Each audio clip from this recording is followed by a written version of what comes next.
আব্বা আমরা যা বেতার ওষুধ খাই এই বেতার ওষুধে কি আম জানে আমাদের বেতা কোন জায়গাটা? আসলে এটা সহজ একটা বিষয়, কিন্তু কিছু মানুষ এটার ভুল ব্যাখ্যা করে। তারা মনে করে যে ওই ওষুধের সাথে জিপিএস ট্র্যাকার লাগানো থাকে, ওই ওষুধ দেয় জায়গা মতো আমাদের ব্যথাটা ঠিক করে দেয়। কিন্তু বিষয়টা আসলে তা না।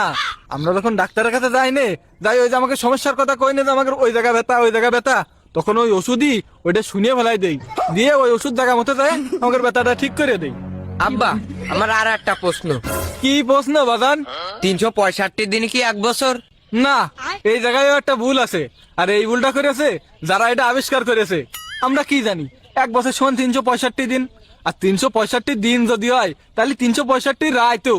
আর এই 365 দিন আর 365 রাত এই দুটো যোগ করলে কত হয়? 730 দিবারাত্রি। অর্থাৎ 1 বছর সমান 730 দিবারাত্রি। আর আব্বা রুগীরা অপারেশন করার সময় ডাক্তাররা অজ্ঞান করে নেই কেত্তি?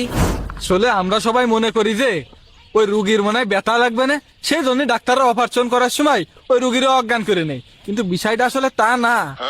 বিষয়টা হচ্ছে যে যাতে করে ওই রুগী অপারেশন করা শিখে না যায়, সেই জন্যই। এটাকে একটা জিনিস তুই দেখ, একটা ডাক্তার কত টাকা পয়সা খরচ করে কত লেখাপড়া করে তারপরে ডাক্তার হয়েছে, তারপরে রুগীকে অপারেশন করা শিখেছে। আর ওই রুগীটা যাই এই দেখেই যদি অপারেশন করা শিখে যায় তাহলে তো গ্রামে যায় একটা চেম্বার খুলবে, সেই সময় ডাক্তারের লস হয়ে যাবে না? বুঝিস নি?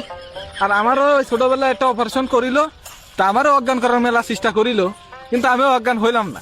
ওই অজ্ঞান আর বান ধরেছিলাম। তা আব্বা তোমার কি অপারেশন করিল? আমার ওই মুসলমানই দিল।